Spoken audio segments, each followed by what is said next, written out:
নমস্কার, আপনারা দেখছেন ভিশন প্লাস নিউজ। সঙ্গে রয়েছি আমি দিশা। কদমগাছি রেল স্টেশন সংলগ্ন এলাকার বাসিন্দাদের জন্য এসেছে সুখবর। অবশেষে মিলেছে স্বস্তির আশ্বাস।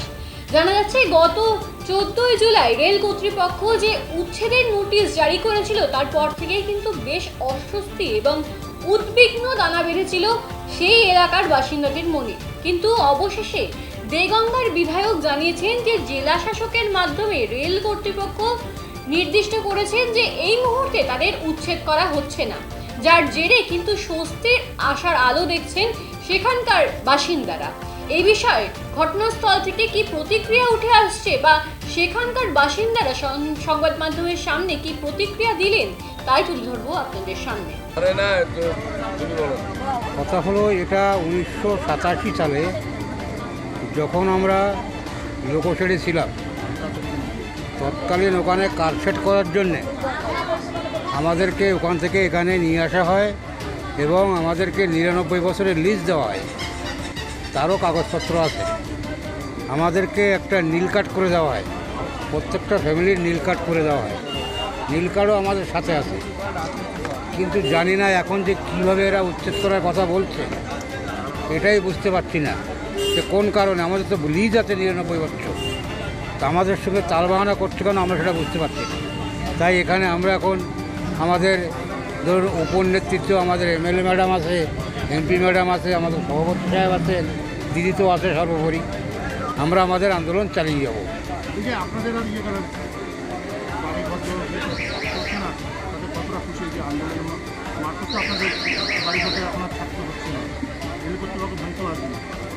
আন্দোলনে খুশি হওয়ার আমি তো তেমন কিছু দেখছি না, কিন্তু আমি তো খুশি।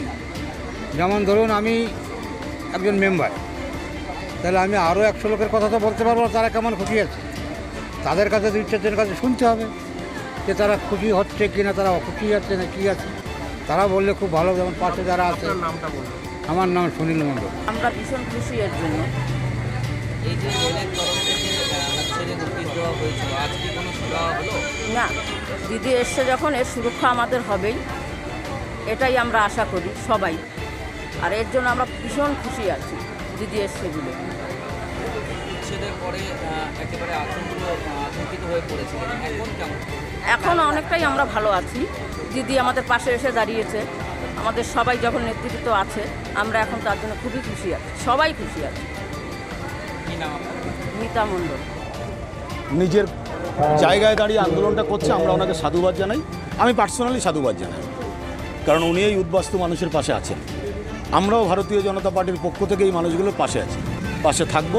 এটা আমাদের দায়বদ্ধতা এবং অঙ্গীকারবদ্ধ। আমরা শুধু এইটুকু বলবো রাজ্য সরকার এবং কেন্দ্র সরকারের কাছে, যে এখানকার যে কলোনিগুলো আছে সেই কলোনিগুলো কিন্তু রেজিস্ট্রেড কলোনি। ইউসিআরসি নামক একটা এনজিও আছে যারা সারা ভারতবর্ষ জুড়ে এই উদ্বাস্তুদের ম্যাটারটা দেখাশুনো করেন। তাদের দ্বারা আমরা স্বীকৃতিভাবে এখানে এসেছি। তো আমরা এখানে আসার পরে দীর্ঘদিন হয়ে গেছে, আজকে প্রায় 38 বছর। আমরা 86-এর জুলাই মাসে এখানে এসেছি, এখনও কেন পাট্টা পাইনি, এটা আমারও প্রশ্ন। এবং আমি রাজ্য সরকার এবং কেন্দ্রীয় সরকারের কাছে অনুরোধ করব যারা যেন রেলের সাথে আলোচনা করে আমাদের পাট্টার ব্যবস্থা করে। এখানে তৃণমূলের যে যিনি বিধায়ক আছেন তিনি বলছেন এটা বিজেপির পুরো চক্রান্ত, এই বিষয়টা কী ভেবে? না, ওটা উনি ওনার রাজনৈতিক মঞ্চ থেকে বলেছেন। আমি এই ব্যাপারে সহমত নই, কারণ এখানে কোনো চক্রান্ত নেই, কোনো চক্রান্তের জায়গাও নেই। কারণ এই নোটিশটা আরপিএফ দিয়েছে। আমরা যারা ভারতীয় জনতা পার্টির বারাসত সাংগঠনিক জেলার লোক, আমরা কেউ এই ম্যাটারটা জানি না। এই ব্যাপারে আমরা পরিষ্কার নই। আমার নাম অসীম দেব। আমাদের এই কলোনিটা 1927 সালের জুলাই মাসে বারাসাত লোকসেট থেকে স্থানান্তরিত করে এখানে হয়েছিল। কারণটা কি, সেখানে বসতি গড়ন হয়েছিল, সেখানে স্কুল, সেখানে সব কিছু বাজারঘাট সবই তারা করেছিল। তো কারশেডটা তৈরির নেপথ্যে তখন এই মানুষগুলোর ওখান থেকে সরানোর ব্যাপার ছিল। তদানীন্তন বামফ্রন্ট সরকারের যেসব মন্ত্রীরা ছিলেন তার মধ্যে অন্যতম সরলদেব ছিলেন সমবায় মন্ত্রী, এবং প্রশান্ত সুর ছিলেন যিনি তাদের চুক্তিবদ্ধ হয়েছিল। রেলের পূর্ব রেলের সর্বোচ্চ যারা কর্তা ছিলেন, অধিকর্তা, সেই চুক্তি ভিত্তিতে পুনর্বাসন দেওয়া হয়েছিল এই মানুষগুলো, এবং সম্পূর্ণ রেলের খরচায় ওই মানুষগুলোকে এখানে নিয়ে আসা হয়েছিল।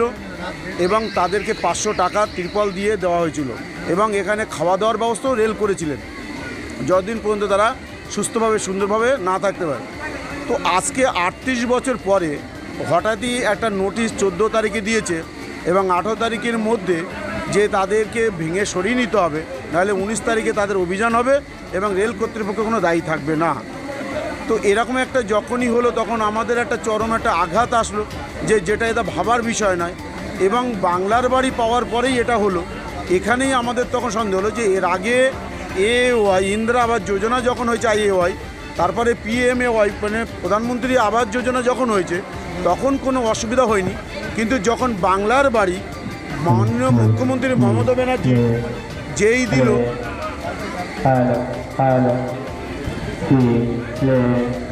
মমতা ব্যানার্জি যখন এই বাংলার মানুষকে দিলেন, তার আগে আপনারা ভালো করেই জানেন যে এই বাংলাকে দখল করার জন্য, বাংলার মানবিক মুখ্যমন্ত্রীর পদকে সরানোর জন্য তিনি 100 দিনের কাজ, যে গরিব খেটে খাওয়া মানুষ 100 দিনের কাজ করেছিলেন সেটা বন্ধ করে দিয়ে তাদের যে 26 লক্ষ পরিবার তাদের যে পয়সা সেটা দিইনি, এবং যে মানুষগুলো যে প্রধানমন্ত্রী আবাস যোজনার যে ঘরগুলো পাওয়ার কথা ছিল 2018 সালে সেগুলোও দেওয়া হয়নি।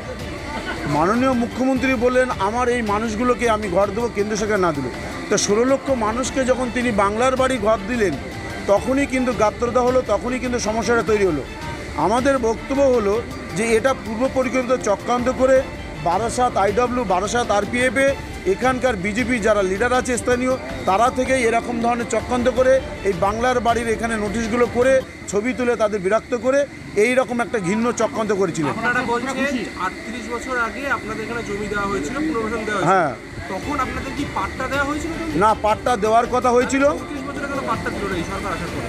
এই সরকার আসার পরে তাদের প্রক্রিয়া তাদেরকে আমরা পাঠিয়েছি সমস্ত কিছুভাবে, যে বামফ্রন্ট সরকারে তাদের যে প্রতিশ্রুতি দিয়েছিলেন পাট্টা দেওয়ার কথা তারা আমাদের দিইনি, কোনো কারণে দিইনি। কারণ যেহেতু আমাদের পাশে আদর্শ কলোনি পাট্টা পেয়েছে, এ সাইডে ডান সাইডে সুভাষনগর কলোনি পাট্টা পেয়েছে, কিন্তু আমাদের হেমন্ত বসুনগরে আমাদের যে রেজিস্টার কলোনি আছে 998 গ্রুপে আমাদের নাম আছে, তথাপি আমরা পাট্টাটা পাচ্ছি না কেন? তো সেই জায়গায় দাঁড়িয়ে আমাদের মাননীয় আমাদের MLA রহিমা সাহেবকে আমরা বলেছি, আমাদের সাংসদ ডাক্তার কাকলুদ্দিন সাহেবকে বলেছি, তারা আমাদের CM-কে জানিয়েছেন। এই সমস্যা তো আজকের না, দীর্ঘদিনের সমস্যা। আপনারা জানানোর পরেও তাদের সুরাহা পান না, সুরা তারা এবার অবশ্যই পাবো সেরকম ধরনের আমাদের ইঙ্গিত দিয়েছেন, কারণ জেলা প্রশাসনের কাছে জেলা শাসক চিঠি দিয়েছেন, তাই খতিয়ে দেখেছেন যে আমরা যে কথাগুলো বলেছি সে কথাগুলো সব সত্য। যদি এবার পাট্টা না পান, পরবর্তী সময় রেল যদি আবার উচ্ছেদ অভিযান চালায় তখন আপনারা কি করবেন? আমরা বৃহত্তর আন্দোলন করব, কারণ আমরা আন্দোলনের মধ্যে দিয়েই আমরা উঠে এসেছি। আমরা আন্দোলন করব কারণ আমাদের ন্যায্য অধিকার। সরকারের কাছে কি দাবি রাখছেন? সরকারের কাছে আমাদের পাট্টা ইমিডিয়েট আমাদের পাট্টা দিতে হবে, যাতে ভবিষ্যতে আমাদের এরকম দুশ্চিন্তার মধ্যে না পড়তে হয়। যে কেউ হঠাৎ করে আসবে, বারাসাতে দায়িত্বে আসলো, সে 87 সালের ঘটনা জানলো না, সে এসেই বললো যে এটা রেলের জায়গা, উচ্ছেদ করবে। আপনাদের এখানে বসে আছে, এমএলএকে আপনারা জানাবেন? হ্যাঁ, জানানো হয়েছে, আমাদের MLA-কে জানেন এবং আমাদের সাংসদকে জানানো হয়েছে, আমাদের CM-কেও জানানো হয়েছে, জেলা শাসককে সেই মানে হয়েছে এবং জেলা শাসককে সেই চিঠিও দিয়েছে, আমাদের কপি চলে এসেছে। এবং শুধু তাই নয়, তার পরিপ্রেক্ষিতে আপনি ভালো করেই জানবেন যে পূর্ব রেলের যে দীপ্তিময় বাবু আছেন তিনি কিন্তু স্বীকার করে নিয়েছেন যে ওটা রেজিস্টার কলোনি, ওনার কোনোভাবে উচ্ছেদের কোনো ব্যাপার নেই এবং উচ্ছেদের নোটিশ আমরা দিইনি। আপনারা আজকে বর্তমানে পেপার 7 নম্বর পেপার দেখতেও পাবেন জ্যোতির্বসে। আমার নাম রবীন্দ্রনাথ মণ্ডল।